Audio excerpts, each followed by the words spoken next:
presencia. ¿A quién iremos, Señor? ¿A quién iremos si solamente tú tienes palabra de vida? En estos instantes estamos presentando nuestras vidas delante de ti. Estamos presentando a los hermanos que están enfermos, pero estamos presentando a cada hermano que está aquí en esta mañana, rogando que en tu gracia tú les asistas y permitas, Padre del cielo, que toda carga, toda preocupación pueda descansar tranquilamente sobre tus hombros, que tienes cuidado de nosotros. Dios, descansamos en ti y esperamos en ti. Quita de nosotros todo aquello que pueda estar estorbando y ayúdanos a caminar tranquilamente y seguramente contigo en medio de una generación maligna y perversa como la describe tu palabra. Ahora queremos rogarte, Señor, que tú asistas a los hermanos enfermos. Oh, Señor, cuántas dolencias, cuántas enfermedades, pero yo te ruego en el nombre de Jesús, a ti que eres nuestro sanador, que estés haciendo el milagro en la vida de tus hijos y los estés levantando en el nombre de Jesús, y que en la próxima semana podamos escuchar testimonios de cuán grandes cosas tú has hecho en medio de tu pueblo. Así queremos rogarte en esta mañana que estés hablando nuestras vidas a través de tu palabra. Señor, te necesitamos, queremos escuchar tu voz. Hemos venido aquí para adorarte, pero sobre todo hemos venido porque nuestra alma tiene sed de ti, de tu palabra, y queremos saciar esa sed. Danos, Señor, de tu palabra en esta mañana. Revélanos a Jesucristo, muéstranos lo que tú quieres que hagamos. Y permite, Padre, que al salir de aquí salgamos renovados por el poder de tu Espíritu Santo. En el nombre de Jesús. Amén y amén. Gracias, familia. Pueden sentarse.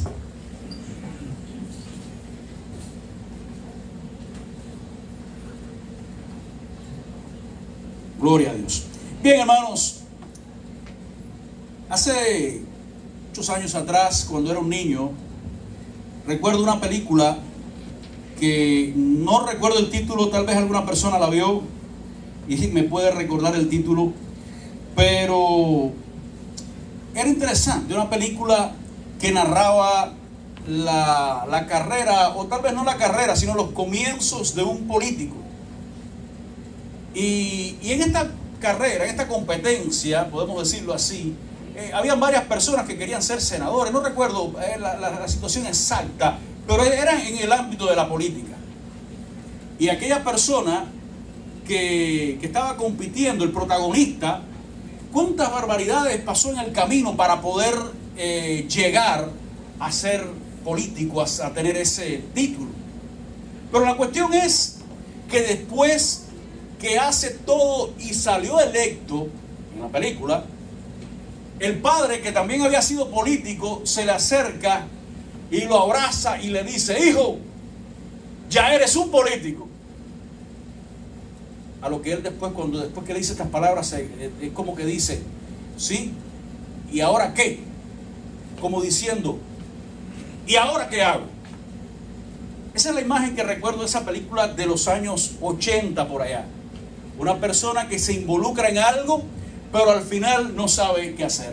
Y mientras yo meditaba en el mensaje para esta mañana, yo pensaba en esta idea: ¿cuántas personas se involucran en algo y después no saben qué hacer? Y específicamente, ustedes recuerdan, hemos estado predicando acerca de la familia. Desde el Día de las Madres hasta el Día de los Padres, hemos estado hablando sobre la familia, predicando acerca de este tema tan importante. Y es una realidad que hay muchas personas que se involucran, comienzan una familia, se lanzan, pero llega un momento que dicen: ¿y ahora qué hago? ¿Y ahora cómo continúo? ¿Qué puedo hacer? Y lo triste es que al no saber cómo hacer, cometemos una gran cantidad de errores, y el resultado es lo que estamos viendo a nuestro alrededor. En vez de ver hogares más sólidos, hogares más fuertes, vemos que la sociedad se destruye, se desmorona. ¿Por qué? Porque las familias y los hogares se están destruyendo. Porque los padres no saben qué hacer. Involucran en un negocio y al final no saben cómo continuar. El negocio de la familia no continúa bien. ¿Por qué? Porque estamos edificando sobre cimientos equivocados. Y hemos titulado la serie de mensajes cimiento sólido para tu familia. Y lo más usual es que estamos edificando sobre cimientos heredados. Lo que hemos heredado de nuestra familia, como aprendimos de nuestros padres, como aprendimos de nuestros amigos, estamos edificando también nuestro hogar. Yo estoy seguro que cada uno de nosotros se ha puesto a pensar en esta realidad. Hemos estado reaccionando, hemos estado educando a nuestros hijos, no a la manera que nos dice la Biblia, sino como lo hemos aprendido de nuestros padres. Como vimos a nuestros padres hacerlo, así lo estamos haciendo. Como vimos a aquellas personas que estaban a nuestro alrededor tratar a su familia, así lo estamos tratando. Estamos edificando sobre un cimiento pero tan frágil como nuestras emociones. Me gusta, me siento bien. Hoy en la mañana, en la escuela dominical, estábamos reflexionando, estudiando este precioso pasaje de Mateo capítulo 5, ahí en el Sermón del Monte, las bienaventuranzas, y hablamos de que bienaventurados los de limpio corazón, porque ellos verán a Dios. Pero la cuestión es que el problema del ser humano radica en el corazón, en el centro de nuestras emociones, de nuestros pensamientos, porque está dañado. Ese corazón ha sido dañado por causa del pecado y necesita ser renovado. Pero si ese corazón no es cambiado, al final dice la palabra que engañoso es el corazón. Es engañoso, no podemos confiar en nuestro corazón. Pero estamos edificando nuestros hogares sobre nuestras emociones. Lo que me parece bien, y es muy común en las películas, especialmente las películas de los niños, para los niños, las películas para adolescentes, que son muy influenciables, y vemos ese mensaje que dice, ¿qué hago? Y dice, sigue tu corazón. Lo que tú crees, sigue, confía en tu corazón, cuando la Biblia nos dice que el corazón es engañoso. Y por seguir el corazón, ¿dónde estamos? ¿Dónde hemos parado? Hermanos, necesitamos edificar nuestros hogares y nuestras familias sobre cimientos sólidos, para que cuando vengan los problemas y las dificultades, nuestra familia pueda permanecer. Y como hemos mencionado en estos días, nunca podemos aspirar a una familia perfecta. La familia perfecta nunca lo vamos a encontrar, pero la Biblia nos habla de tener familias saludables. Una familia bendecida, porque como mismo hay un hogar, un cuerpo saludable, no perfecto, pero sí saludable, ese cuerpo saludable, cuando vengan las enfermedades, cuando vengan los virus, puede llegar, pero se recuperan rápido. Pueden llegar los problemas, pero va a salir bien. De manera que nuestro trabajo, hermanos míos, es edificar nuestros hogares y nuestras familias de tal manera que nuestras familias y nuestros hogares sean hogares saludables. Ya esta semana que viene estaremos terminando el ciclo de edificación del hogar y la familia, y es por eso que esta mañana he querido hacer un mensaje un poquitico más compacto. Quería tener algunas ideas para seguir la serie, y es por eso que quiero dar 4 consejos de los que nos habla la palabra para la familia. 4 consejos para edificar nuestras familias en el cimiento adecuado. Y en primer lugar tenemos que entender, hermanos, que es nuestra responsabilidad darle o no el lugar a Jesús en nuestra familia. Dice la palabra en Lucas capítulo 10 versículo 38 que nuestro Señor Jesús iba de camino y llegó a una aldea llamada Betania. Y dice la palabra que allí había una mujer, María, que dice la palabra le dio la bienvenida a Jesús a su casa. Le dio la bienvenida a Jesús a su casa. Este pasaje es bien interesante porque contrasta con el pasaje de Lucas 9:52, donde dice que Jesús iba pasando por una aldea, y como vieron que eran personas como que iban para Jerusalén, le dijeron, no, aquí no pueden entrar. Somos los padres, somos nosotros los responsables de darle o no entrada a Jesús en nuestro hogar o en nuestra familia. Ese pasaje de Apocalipsis capítulo 3 versículo 20, ¿cómo lo usamos con los inconversos? Se lo decimos a los inconversos, le decimos, oye, dice Jesús, si yo estoy a la puerta y llamo, y si tú oyes mi voz, yo entraré, cenaré contigo, y tú comerás conmigo, y estoy tocando, y está Jesús. Y se lo decimos a los inconversos. Pero cuando usted va a la palabra, usted lee y es sincero con lo que está diciendo, porque a veces vemos lo que queremos ver y no lo que nos dice el pasaje. Pero este pasaje Jesús está hablando a una iglesia. Y le está diciendo a personas que de una manera u otra habían reconocido a Jesús. Pero Jesús les está diciendo: he aquí, yo estoy a la puerta tocando, esperando que tú me dejes entrar. Es triste, hermanos míos, porque aún siendo cristianos le negamos el control a Dios, le negamos el control a Jesús. Es muy común ver a las personas que le dicen a Jesús, tal vez no verbalmente, pero sí con las acciones le decimos: tú eres mi Salvador, pero no mi Señor. En mis asuntos mando yo, en mi casa mando yo. Yo recuerdo cuando era un adolescente, estuve en una boda, una boda de unos amigos de la escuela. Éramos jóvenes, unos 10 y tantos años. Aquella pareja joven estaban firmando delante de la notaria. Pero no sé cómo será que allí en aquel momento se le leía el código civil a la pareja y le decía: bueno, dice el código que tienen que respetarse, amarse, cuidarse, taca. Se le leía a esta persona. Pero cuando aquella señora que estaba oficiando aquella boda, en aquel momento en una mesita sentados por allá, y como éramos compañeros de estudio nos invitaron, todo el mundo estaba viendo aquello. Y no recuerdo fuste, creo que le decían al joven, fuste. La cuestión es que en aquel momento, cuando aquella señora toma en sus manos aquel código de la familia y comienza a leerlo, aquel compañero de estudio, bien fuerte, alto, bien robusto, dice: un momento ahí, no me estés leyendo nada de eso, porque en mi casa mando yo. Y recuerdo que todos los que estábamos ahí, los varones, no, así es como debe de ser. Y la muchachita, la esposa, en aquel momento dibujó como que una pequeña sonrisa, como una hueca en su cara, sintiéndose claramente herida. Lo triste es, amados hermanos, que esa es la realidad que aún vivimos, aún siendo cristianos. Tenemos en nuestras manos el cimiento adecuado y Jesús está a la puerta tocando, diciendo: yo quiero entrar para arreglar tu familia. Pero nosotros estamos así delante diciéndole: un momento, tu trabajo es salvarme. En mi casa mando yo. En mi casa mando yo, o en algunas casas manda mi mujer, ¿no? Eso es. Pero ¿por qué miran a Santiago? No. Mis amados hermanos, somos responsables de darle o no entrada a Jesucristo en nuestra familia.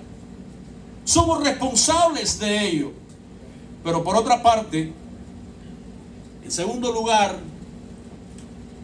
la palabra nos muestra que nosotros somos responsables. Es nuestra responsabilidad mantener la integridad de nuestro hogar, mantener la integridad de nuestra familia.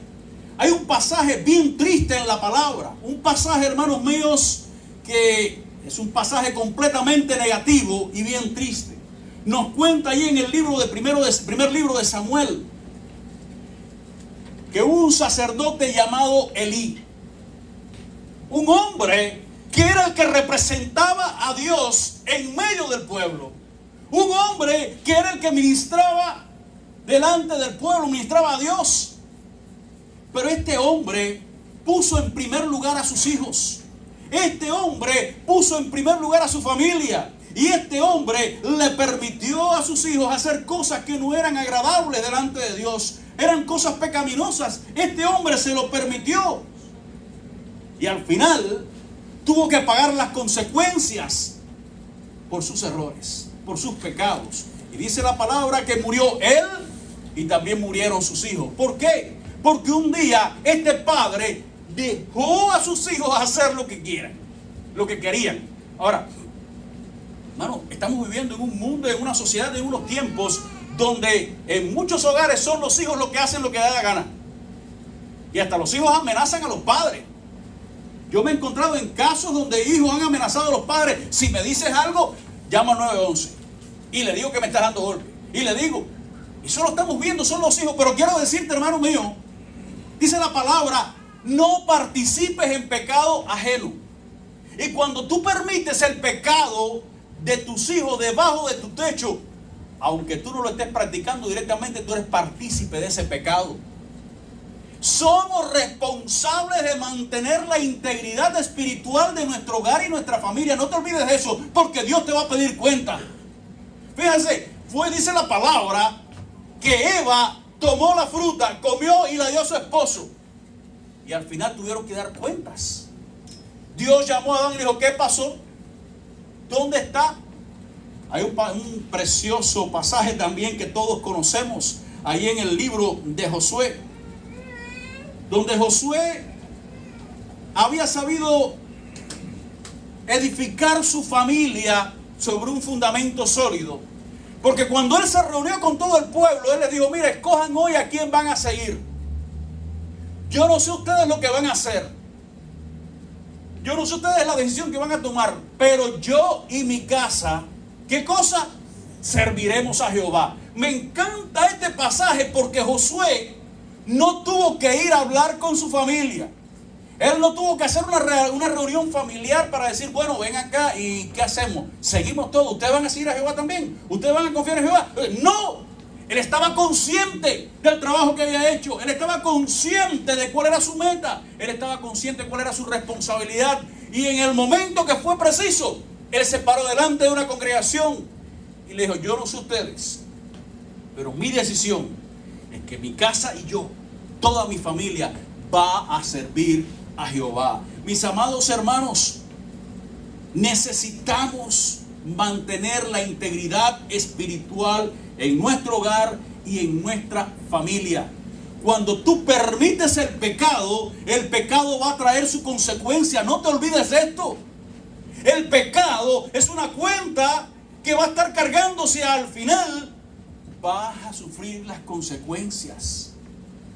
Yo estoy cansado de escuchar padres que dicen, no, mi hijo no va a pasar lo que yo pasé. Yo le doy todo lo que él quiere porque él no va a pasar lo que yo pasé. Él no va a sufrir lo que yo sufrí. Y si el hijo quiere dormir, duerme. Y si el hijo quiere levantarse, levanta. Si el hijo quiere correr, corre. Si el hijo quiere tumbar, tumba. Hace lo que quiera porque pobrecito no va a pasar lo que yo pasé.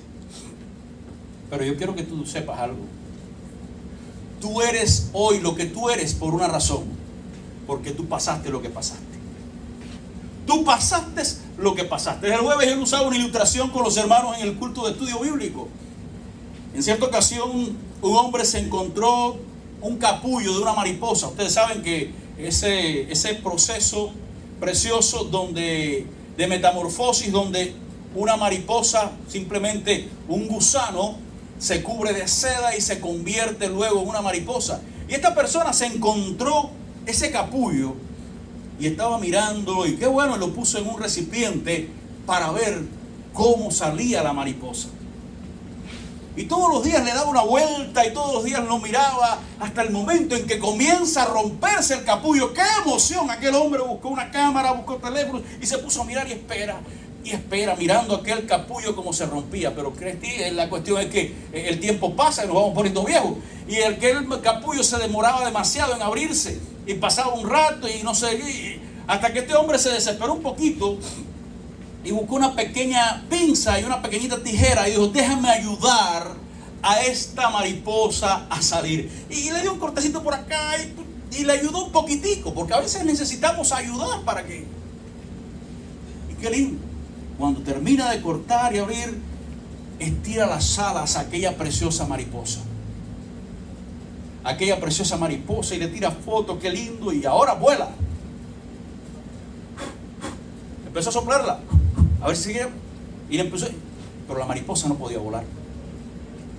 La mariposa no pudo volar. ¿Por qué razón? Porque ese proceso de romper el capullo era el que iba a fortalecer las alas para que esa mariposa pudiera salir volando y pudiera enfrentarse a la vida y pudiera llegar a donde tenía que llegar. Muchas veces, hermanos míos, por quererle dar todos a nuestros hijos y permitirle todas las cosas, nuestros hijos toda la vida van a estar allí sin poder volar y salir adelante. Tú eres lo que eres hoy porque tuviste que romper tu capullo. Tú eres hoy porque tuviste que enfrentar la vida. Por eso tú eres lo que eres hoy. Pero si te lo hubieran dado todo, si te hubiesen permitido todo, déjame hacerte una pregunta. ¿En algún momento Los hombres, cuando éramos niños no quisimos ver tal vez pornografía y esas cosas, pero nuestros padres se enteraron y nos dieron una pela. Cosas así. Pero yo conozco familias donde hijos han traído pornografía a su casa y los padres, bueno, es que tiene que conocer, es que tiene que saber, es que tiene, y al final el desastre, la corrupción, sufrir las consecuencias del pecado. Hermanos míos, somos responsables de mantener la integridad de nuestra familia. No se te olvide eso y Dios te va a pedir cuenta. No permitas el pecado bajo tu techo.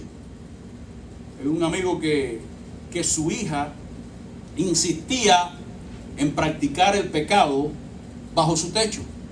Y él le dijo, tú decides. Si sigues, aquí no puedes vivir. Mi amigo es pastor. ¿Y sabes qué? La hija se fue de la casa y habló muchísimo de él, pero dijo, no, bajo mi techo el pecado no se puede practicar. La hija se fue, habló mucho de ese amigo, pero cuando pasó el tiempo, como el hijo pródigo, aquella hija tuvo que decir, wow, yo pensé que el mundo era diferente, pero en mi casa, bajo el techo de mi padre, allí yo estoy segura. ¿Y sabes qué? Arrepentida regresó. Pero no solamente regresó a la casa de su padre, sino que regresó a los pies de Cristo, que es lo más importante, porque dice la palabra, ¿de qué le vale al hombre ganar al mundo entero si perdiere su alma? A veces queremos darle a todos nuestros hijos para que se sientan bien, pero lo importante es que nuestros hijos conozcan al Señor. Y si tú le permites el pecado a tus hijos, le vas a enseñar que eso es bueno y que eso es más importante que Dios. Tienes que mantener la integridad en el hogar. En segundo lugar, hermanos míos, en tercer lugar, el tercer consejo, es nuestra responsabilidad crear un ambiente, una atmósfera espiritual en nuestra familia. Es nuestra responsabilidad crear un ambiente, una atmósfera espiritual en nuestro hogar. Cuando usted va al diccionario, la palabra atmósfera se refiere a esa capa de gas que cubre la esfera terrestre. Pero en sentido figurado, atmósfera se usa para referirse al ambiente que se respira en un hogar. Y yo estoy seguro que muchos aquí hemos tenido la experiencia de que hemos llegado a una casa y no queremos irnos. No sé si te ha pasado eso, que usted llega a un hogar, llega a una casa y usted se siente tan bien, pero tan bien que... Yo le voy a poner un ejemplo. Cuando veníamos de camino hacia Estados Unidos, estábamos en Tapachula y estábamos ahí encerrados en una casa esperando, y en la casa había de todo, gente fumando, gente tomando, y no nos sentíamos bien. Pero cuando ya conseguimos los documentos necesarios para continuar camino, que podíamos al menos salir de la casa, toda la familia buscamos una iglesia para congregarnos. Y fuimos a una iglesia, caminamos un tramo largo, pero llegamos a aquella iglesia, nos sentamos allí, visita, primera vez que nos veían, todos los hermanos nos miraban, pero ¿sabes qué? A medida que fue pasando el tiempo del culto, de la adoración, de la alabanza, de la predicación, y al final los hermanos nos identificamos, nos dieron la bienvenida. Cuando ya nos íbamos, me dice Víctor Samuel, mi hijo, Pipo, yo no quisiera ir, yo quisiera continuar aquí. Podemos venir más tarde, podemos seguir con... Y ahí Víctor se llevó el teléfono y estaba llamando a la gente, pero dice, yo quiero estar aquí, me siento bien, es el lugar de... No quería regresar a la casa, quería estar en el lugar donde la atmósfera era saludable, donde él se sentía bien, donde él quería estar. Pero esa no fue solamente la experiencia de él, fue la experiencia de mi hija, de mi esposa y mía. Estuvimos en un tiempo tan grato, el pastor Miguel Paz, una experiencia, una bienvenida que nos dieron tremenda, los hermanos muy cariñosos, y incluso nos invitaron a predicar. Fue una experiencia fabulosa. Queríamos continuar allí. Ahora, ¿no te ha pasado que tú llegas a la casa de una familia, de un hermano, de un amigo, y cuando tú llegas, tú respiras un ambiente tan agradable que tú dices, wow, yo no me quiero ir de aquí. Yo quisiera continuar. Ahora yo te voy a decir una cosa. Tú y yo somos responsables de fabricar ese ambiente, esa atmósfera en nuestro hogar. Porque eso se hace. Eso no cae solo del aire. Es necesario que tú te esfuerces para edificar, construir esa atmósfera. Una atmósfera donde tú respires adoración, donde tú respires alabanza, donde tú respires la presencia de Dios. Eso se cultiva en el hogar. Es necesario, dice la palabra de Dios, la palabra de Cristo more abundantemente entre vosotros. Y cuando tú llegas a un lugar donde la palabra de Cristo tú la encuentras en la pared. Me decía el hermano Víctor que una de las cosas que le impactó cuando llegó aquí al templo, pues hace como 50 años, cuando él se convirtió atrás, dice que cuando llegó y se encontró ese texto, mas Jehová está en su santo templo, cae delante de él toda la tierra, eso le impactó a él. La palabra de Cristo more abundante. Déjame hacerte una pregunta. Cuando alguien llega a tu casa, ¿se da cuenta que eres cristiano por el ambiente que ve en las paredes? ¿Se da cuenta por la música que tú oyes? ¿Se da cuenta que eres cristiano por lo que tú has creado en tu hogar y en tu familia? Somos responsables, hermanos míos, de crear ese ambiente de alabanza y de adoración dentro de nuestro hogar y dentro de nuestra familia. Me encanta como dice la palabra en el libro de Hebreos. Dice la palabra: ofrezcamos a Dios sacrificio de alabanza, frutos de labios que confiesen su nombre. ¿Qué cosa es un sacrificio? Un sacrificio en el Antiguo Testamento era cuando un animal moría ocupando el lugar de aquella persona que había pecado. Se ofrecía un sacrificio, un inocente moría en el lugar del culpable. Ahora dice el libro de Hebreos: ofrezcamos a Dios sacrificio de alabanza, fruto de labios que confiese su nombre. ¿Por qué la alabanza es un sacrificio? ¿Quién muere cuando se alaba? ¿Tú sabes quién muere? Tu ego, tu yo. Cuando tú alabas, cuando tú adoras al Señor, estás diciendo: no vivo yo, mas vive Cristo en mí. El objeto de la gloria, el objeto de toda la adoración, de toda la alabanza es Cristo. Te quitas tú del medio, pones primero a Cristo y entonces ahí tú estás adorando. Déjame hacerte una preguntita en esta mañana, mi hermano. ¿Estás ofreciendo a Cristo sacrificio de alabanza en tu casa de manera que cuando las personas llegan se dan cuenta que no vives tú, sino es Cristo el que vive en aquel lugar? ¿Estás ofreciendo a Cristo en tu hogar y en medio de tu familia esa adoración que va a mostrarle a todo el mundo que realmente eres tú y no Él, es Él, mejor dicho, y no tú? Pongamos a Cristo en el centro de nuestro hogar. Y Dios, para que Dios sea el centro, Dios sea el propósito, nuestra adoración, y tú verás qué diferente va a ser el ambiente. En el libro de Jueces encontramos una historia bien triste. La historia Dios no esconde. Usted sabe que hay un dicho que dice que la historia la escriben los vencedores, porque la manipulan a su manera, como le conviene. Quiero decirte que Dios, el autor de la Biblia, no escondió los errores de su pueblo. Y Dios llamó al pueblo de Israel, y después de esa experiencia preciosa donde Josué dice: yo no sé qué van a hacer ustedes, pero mi casa y yo serviremos a Jehová. Pasaron unos años y en el libro de Jueces nos dice que se levantó una generación que no conocía a Jehová. Y usted va a decir: pero ¿cómo es posible que se va a levantar una generación del pueblo de Israel que no conocía a Jehová? Simplemente se levantó una generación. ¿Sabe por qué? Simplemente porque los padres un día dijeron: no vamos a estarle hablando tanto de Dios. Yo no voy a atiborrarle la cabeza a mi hijo de tantas cosas de Dios. Ya tendrán tiempo cuando crezcan de conocer a Dios. ¿Y sabes qué? Fue pasando y pasando el tiempo hasta que se levantó una generación que no conocía a Dios porque los padres no fueron capaces de enseñarles, de instruirles, de crear ese ambiente de adoración en el hogar y en la familia. Es necesario que cumplamos nuestras funciones, especialmente el domingo que viene tal vez hablaremos un poquito sobre esto, pero es necesario que los padres cumplamos con nuestra función de sacerdote en el hogar y en la familia, guiando nuestro hogar por el camino de Cristo. Pero por último, cuarto consejo, disfrutemos de la presencia de Dios en nuestro hogar. Disfrutemos de la presencia de Cristo en nuestro hogar. ¿Sabe, hermano? Hace unos días atrás predicamos acerca de esto. Dios es un Dios disfrutable. Dios es el Dios que tú puedes disfrutar. Es por eso que dice David: deleítate a sí mismo en Jehová. Disfruta a Cristo en tu vida. Cuando la gente te ve a ti, ¿cómo te califica? ¿Como una persona amargada o una persona que vive el gozo del Señor?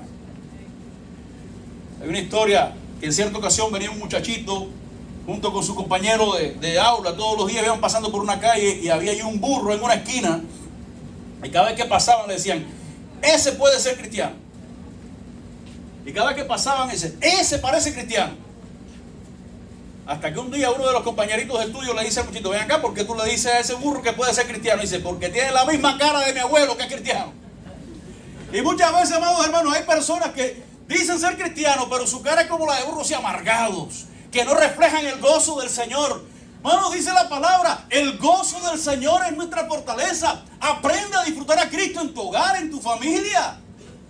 Que ser cristiano no es una carga, es una bendición. Es algo que podemos disfrutar y podemos gozarnos. El salmista en el Salmo 16 decía David: en tu presencia hay plenitud de gozo, delicias a tu diestra para siempre. Esa es la vida cristiana, hermanos míos. Si somos cristianos, que se te note.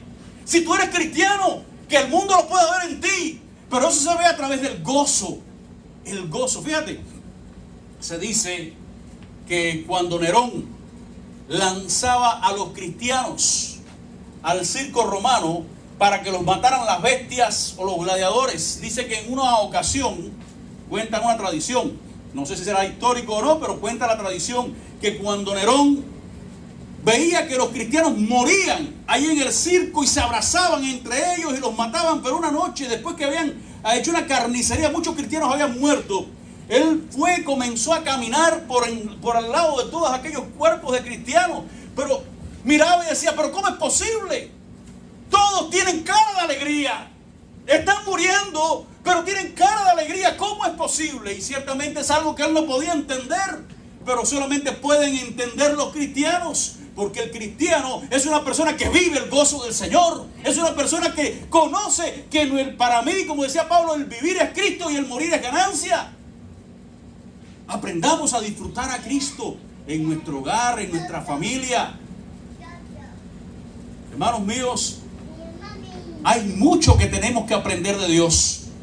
Recuerda, el apóstol Pablo en la carta a los Filipenses dijo: yo he aprendido a contentarme cualquiera que sea mi situación.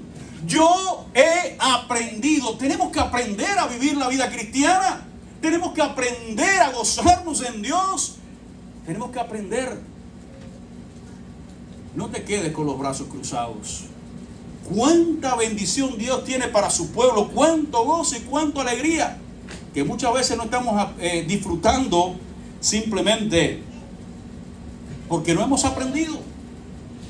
Dios nos muestra que en su presencia hay plenitud de gozo. Sus bendiciones son motivo suficiente de gozo. Dice el apóstol Pablo en Gálatas capítulo 5: más del fruto del Espíritu es amor, gozo. Dice la palabra que cuando tú sirves a Cristo hay gozo. Aprende a disfrutar a Cristo en tu familia. Hermanos míos, dice en la palabra que en los muchos consejos está la sabiduría.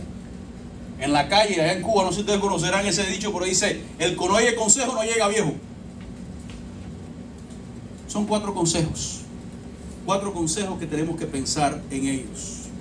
4 consejos, mis amados hermanos, que tenemos que meditar en ellos. En primer lugar, es nuestra responsabilidad darle o no la entrada a Cristo en nuestras vidas. En segundo lugar, es nuestra responsabilidad mantener la integridad de nuestro hogar. En tercer lugar, es nuestra responsabilidad crear un ambiente espiritual. Cuarto lugar, es nuestra responsabilidad disfrutar a ese Cristo que nos ha salvado y al cual hemos conocido. Y es nuestra responsabilidad, es tu responsabilidad. En otras palabras, depende de ti. ¿Qué es lo que vas a hacer? Depende de ti. Comenzamos con una ilustración, pensando en aquel político que después que llegó y entró en la carrera de política, se preguntó, ¿y ahora qué hago? Hermanos míos, tú y yo somos parte de una familia. Hemos estado viendo cómo el mundo destruye a las familias, pero Cristo te dice ahora, esto es lo que tienes que hacer. Continúa, pero continúa con Cristo para la gloria de su nombre. Vamos a orar. Padre, gracias por tu palabra. Gracias porque tú nos has dado el cimiento adecuado sobre el cual vamos a edificar nuestro hogar y nuestra familia. Te rogamos en el nombre de Jesús que nos ayudes, que tú, Señor, nos llenes de tu Espíritu Santo de tal manera que nuestras familias, nuestros hogares, nuestros matrimonios puedan ser edificados sobre el fundamento adecuado, de manera que cuando vengan las turbulencias y los azotes de la vida, podamos salir en victoria para la gloria de tu nombre. En el nombre de Jesús. Amén.